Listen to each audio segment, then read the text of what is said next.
wish you a Merry Christmas. We wish you a Merry Christmas. We wish you a Merry Christmas. And the season was over 2 months ago. Hey, what's up, losers? Welcome to part 2 of Fred Claus. Let's continue. Nick gets frustrated with what Fred did, leading into a conflict between the two brothers. Fred! What the blazes have you done? None of the kids seem naughty to me, Nick. We cannot deliver all of those presents. Do you see? It's over. Congratulations. Just keep stuffing your face with gingerbread, fat boy. Go hang yourself, Nick. Oh yeah, that's right. Your neck's so fat, it won't fit through the noose. You know why? Because you're so fat! Fatty! Fat! Fat! Fat! Fat! Fatty! You're fat! The two begin fighting with typical brother shenanigans, throwing snowballs, nearly killing each other with snowmobiles, and painfully unfunny pratfalls. Good night, sweet prince. So after that, Nick breaks his back, and Fred shows his disdain towards him. I don't hate you, Nick. I just wish you were never born. Damn, man. That's pretty fucked up. As he packs up, Nick's wife brings him the money for his casino. Not only that, she also gave him a present that Nick wanted him to have. Yeah, you might as well have just thrown the thing out to begin with. And just to add salt to injury, Northcutt uses the globe to discover Fred's incompetence in the workshop, leading to his jolly old ass fired. Which honestly, Nick should have done this earlier to see whether or not Fred actually shredded the files or not, but I guess he doesn't know his own shit. You're fired. Can I suck you off? Oh. He gets back home to Chicago and unwraps his gift.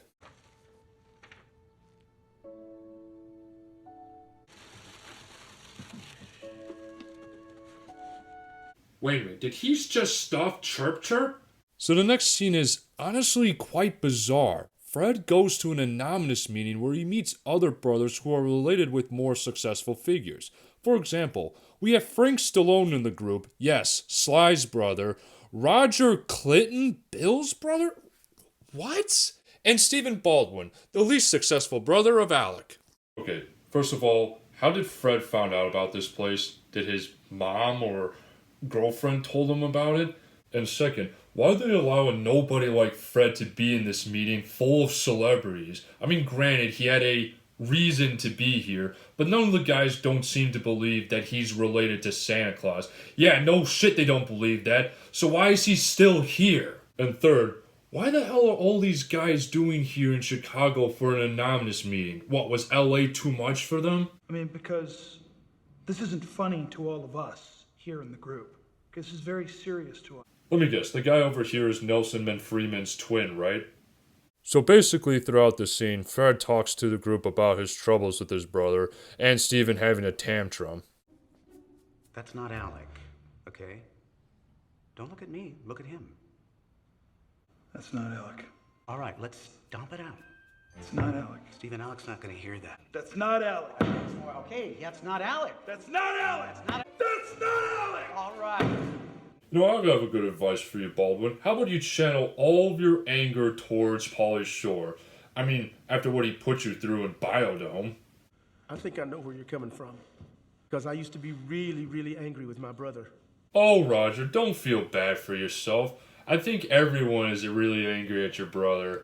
I made the decision that for the love of my brother and for the love of my family name, that I was going to do whatever it took. Because I loved my brother. Yo, this movie aged so poorly. So Fred has a change of heart now thanks to Roger's speech. This whole scene is dumb. Very pointless. Like, you look at this. It is not even mentioned on the plot synopsis of Wikipedia. That is how dumb this subplot is. Can't believe I have still more movie left. And uses all the money he had to get back to the North Pole. Cut to a stock footage later. Fred goes to Willie to gather up the elves and gives them a motivation speech. If you guys are gonna go out this year, you're gonna go out trying. If not, well, we can't be all winners. Fred comes to Nick's room to get him out there, but the injury of his back is too severe for him to slay, giving Fred the honor to deliver the gifts. Yeah, I can't do that, Nick. I think you know that. I'm gonna send this one out, brother. I mean, I know you're injured and stuff, and I know Christmas is about to be canceled, whatever. Like, we got Jesus, dude. We have Jesus, so we kind of really don't need you. I really don't need you. I'm gonna be out. I'm just gonna be out. I'm gonna be out. But before he leaves, he gives Nick a half-assed moral. That naughty nice list that you got? No naughty kids, Nick. They're all good kids. But some of them are scared. And some of them don't feel listened to. Some of them had some pretty tough breaks, too. But every kid deserves a present on Christmas. You know what? I respect the message, what they were going for. I really do. Too bad you guys inserted that in the last minute. Fred suits up and prepares the night away.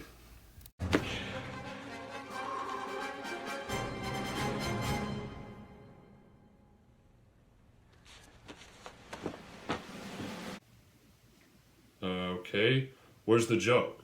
I mean, does he just hate the gloves? Like, because they're red? Or they're too small on him? What, did OJ wear them or something? Northcutt notices the workshop operating and tries to intervene. What the heck do you think you're doing? Delivering presents. Oh, no, you don't. Santa Claus is the only one who can deliver presents. No, only a Claus can deliver presents, and that is a Claus. And this, right here, is a midget's body that I'm digitally attached to. Once they're out of Northcutt's hair, or whatever hair he has left, we get a montage of the two dweebs going to chimneys and stuffing sugary treats. No doubt getting Fred type 2 diabetes after this night's over.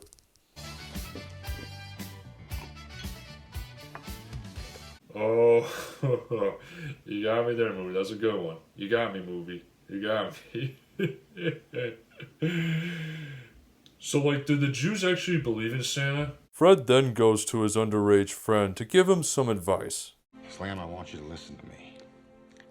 You got some advice a while back, and I think it was a little off. Like, the whole idea of every kid deserves a present this year, that's a load of crap, alright? I think you're the sickest, twisted, most disturbing kid I've ever met, and I want that puppy back, alright? Come on, give me, dude, give me. Things are going smoothly till Northcutt shuts off the power. Good luck finding your way in the dark without a candle, Freddy. As of right now, each and every one of you little adorable munchkins is fired!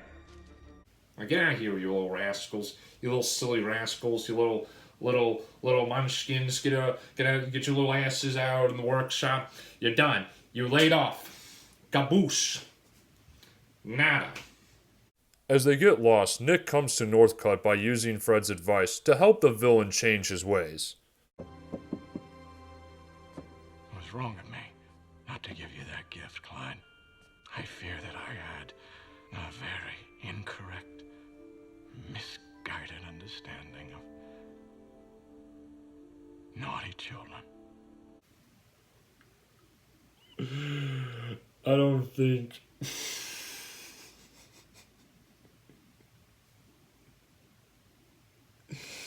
I don't think you're miscalculating there, Nick. He's gonna be very naughty in the next 10 years. Nick gives him a Superman cape that Northcutt always wanted as a kid because he always wanted to feel like Superman when he doesn't need to wear glasses. You want to put it on? Okay. Attaboy. Oh. Glasses off.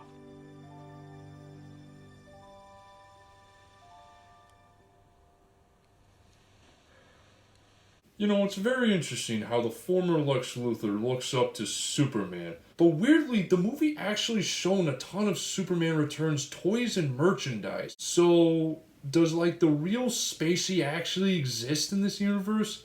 If so, is it Northcutt's cousin or clone? Twin brother? Why do you like to confuse me so much, movie? Just why? Why are you letting me just finish this movie off with more questions? Why do you like doing that? Why do you like doing that? Meanwhile, Fred and Willie are still lost, and they have only an hour left to get back before the crack of dawn. I have a bad feeling about this. Alright, hold up. That was bad. My bad. Apologies to everyone. They get back and Christmas is saved.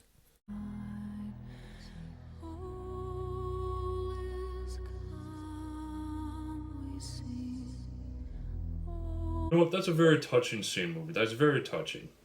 So let's put some sound effects to it.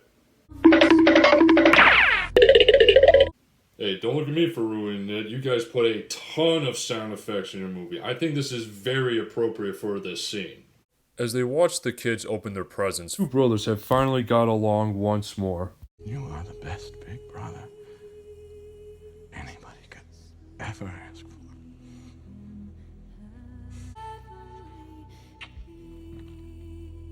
Hey, Freddy, I think I saw mistletoe over there.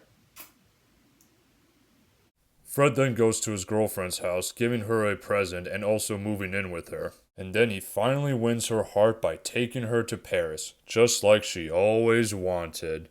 Now, I forgot to mention that, but I really don't care about her arc, folks. I just want to get this review done and get my paycheck. So we get all the conclusions of all the characters, including the pointless ones, like these two inbreds. They were basically cardboard cutouts. I don't know why they had an arc for that. We were always a couple. So everyone is happy, and Chirp Chirp finally came back. Or, I think that's him. I don't know. Must be a different bird, since the real one probably died ages ago. Folks, when you're looking for a great holiday movie and you watch way too much Home Alone or Polar Express, this is the last option to watch for the season.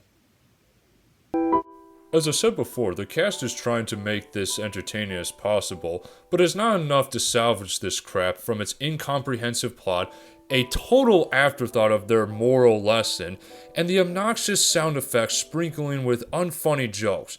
Aside from Vaughn's, but I'm placing my bet that he probably ad-libbed his own lines just to make this movie somewhat worth watching.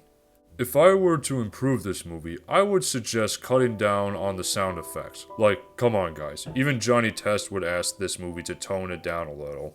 Like, you guys aren't making a cartoon, so stop using goofy noises in the hopes of entertaining kids. It'd just be the equivalent of dangling your keys in their face. Secondly, I would flesh out the message of bad kids being misunderstood much more, and make it the central theme. And lastly, the writing needs to be much more consistent. It would be a fun idea to use the humor to solve the issues within the story, and then incorporate something funny into the narrative. Oh no, this is an unfunny, seasonal piece of shit that I'm very glad I finished. Happy Valentine's Day, losers!